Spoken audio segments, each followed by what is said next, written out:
Fala Jones, fala pessoal do Cantinho do Bar Brasil.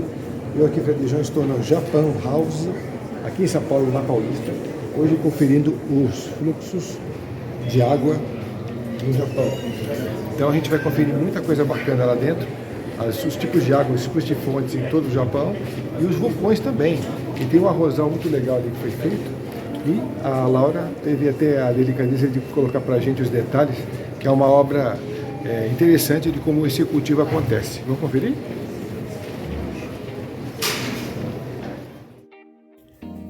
Olha que interessante aqui, Jones. A gente tem aqui essas taças, né?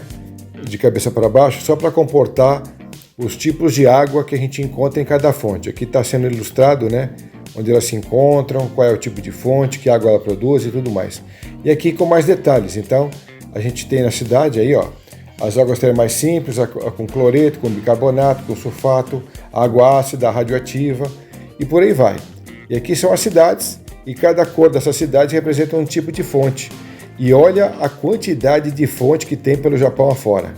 É muita coisa. Como eu falei, então aqui a gente vê pelas cores, né, os tipos de fontes espalhadas pelo Japão, mas não são só águas não. A gente encontra aqui, ó, os vulcões também, os tipos de águas encontradas por ali e também aonde se localiza no mapa os muitos vulcões aí, os muitos montes pelo Japão afora. Olha só, tem muito mais vulcões, muito mais montes por lá do que as próprias fontes, né? E olha que curioso. E o que é legal também aqui para a gente colocar é o seguinte, que eles exploram bastante essa conexão profunda que eles têm com o sagrado, sabe? Retratado aqui nos usos das águas nos rituais, nas festividades, né? A gente também percebe que eles abordam bem assim, a relação íntima que eles têm, muito respeitosa até com os mares, com os rios, com as chuvas, que eles moldam a cultura, né, e a psique japonesa. Agora também, essa expografia imersiva que eles proporcionam aqui é uma experiência muito legal, sensorial, né? E eles fazem isso com uma forma de iluminação ideal também, né? E é tudo contemplativo mesmo. E a gente tem aqui, Jones, olha que interessante, a linha do tempo do abastecimento das águas no Japão. Então tem a timeline aqui, ó.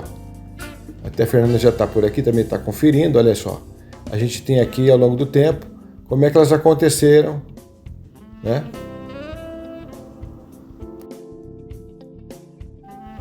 Se estendendo até os dias de hoje.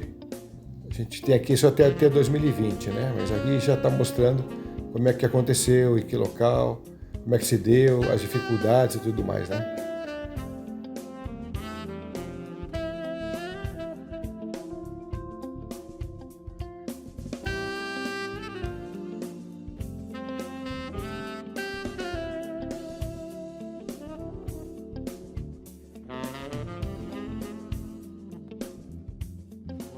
Esse vídeo mostra diferentes rituais de purificação utilizando a água lá no Japão.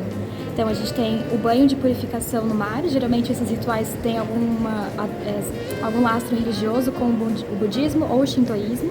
Então tem o mergulho no mar, tem a água como elemento de purificação no caminho até a casa de chá com essas pedras. Esse é um outro ritual de purificação. Tem mais um. E esse é a limpeza das mãos com a água, geralmente é feito antes de adentrar os templos. Então é feita a limpeza da mão com a água e também a limpeza da boca. E com que tipo de água? Já que tem 300 tipos ali. Não tem um tipo específico, a não ser o mergulho, que é feito na água salgada do mar. O tipo da água não tem diferença. Beleza. Então, olha aí, Joanice. Aqui a gente tem essa instalação de arte, né? Ela traz esse arrozal, que é de verdade. A gente está acompanhando o crescimento dessas mudinhas desde outubro, quando a exposição foi inaugurada. E esse arrozal está inserido num sistema hídrico, que tem um fluxo contínuo de água passando por todo ele. Então, a ideia é que de médio e longo prazo, esse arrozal seja autossuficiente. Não precisaria de intervenção humana para crescer. Em teoria, a própria água traria para esse arrozal tudo o que ele precisa para se desenvolver, os minerais, as bactérias, os nutrientes, tudo isso já dentro do sistema. Bom, Laura, o que a gente vê aqui? Aqui é a pedra vulcânica, ela está nesse tanque, faz parte do sistema, ela está soltando os minerais na água necessários para o crescimento do arrozal. E ali na frente a gente tem um peixe. Um peixe alienígena, né, que você falou, né? Não, ele é peixe do nosso planeta mesmo, mas ele é feito de resina e ele representa um peixe morto. Quando a artista faz essas instalações lá no Japão, ela utiliza um peixe morto de verdade. Aqui para Japan House não foi autorizado utilizar o peixe morto, então foi feita de resina que representa esse peixe morto. Desse peixe sairiam os nutrientes, as bactérias necessárias para o crescimento do arrozal, e aí fecha o sistema. Olha, que bacana. Aqui no andar térreo do Japan House, a gente tem os mestres da carpintaria. Vamos ver como é que tudo acontece? A gente tem ali na frente a casa de chá, né, de bambu, a gente vai ver o tamanho que ela tem, tudo. E vamos conferir por aqui também o material que é produzido tudo isso.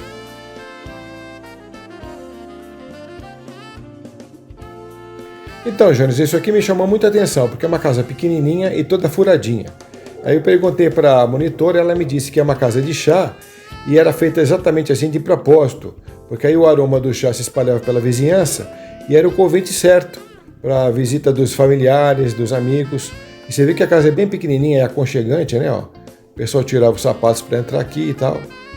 É uma cultura japonesa e ela fica bem interessante aqui da exposição também, ó.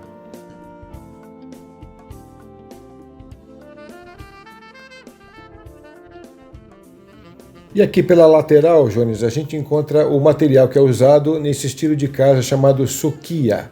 Aqui são as guarnições, aí a gente tem os carpinteiros, né, fazendo esse trabalho, e exatamente os carpinteiros de casas em estilo sukiya. Olha eles aí. E aqui tem uma questão muito curiosa, viu, Jones? Porque eles revelam a espiritualidade deles aqui na carpintaria, porque você vê, eles utilizam uma técnica de encaixe sem pregos, né? E os mestres aí pediam permissão das divindades da floresta antes de utilizar a madeira também, né? Então isso demonstra o respeito, a reverência que eles têm pela natureza, através dessas ferramentas tradicionais aí. E as réplicas dessas casas de chá que a gente está vendo aí têm um alto valor espiritual e estético também.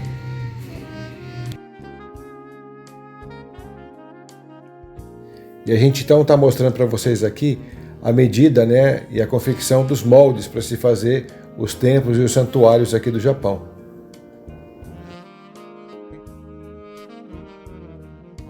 Olha aí, então, os carpinteiros de templos e santuários.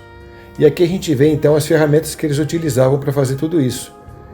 São vários tipos de machados, de cortes, de serras, de pequenos objetos então para fazer acabamento.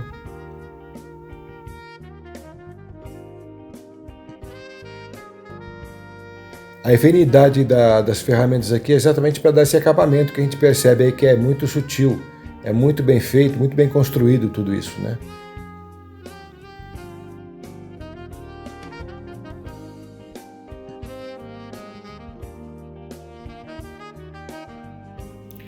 Aqui a gente tem uma coisa muito curiosa. A gente tem a ferramenta de carpintaria para a cerimônia. E olha só o kimono que eles usavam. Usavam e usam, né, até hoje. Olha aí.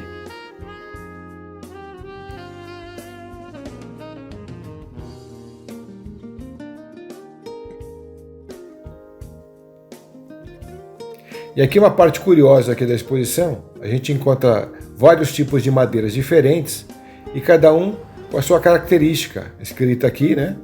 E nesses recipientes aí a gente pode abrir e sentir o cheiro delas. Então é feito de propósito, a gente sente o cheiro do pinheiro, do cipreste japonês, e assim a gente vai percebendo, né, a diferença entre eles. Então é feito de propósito isso aí. Isso traz uma questão mais sensorial, né, para a exposição.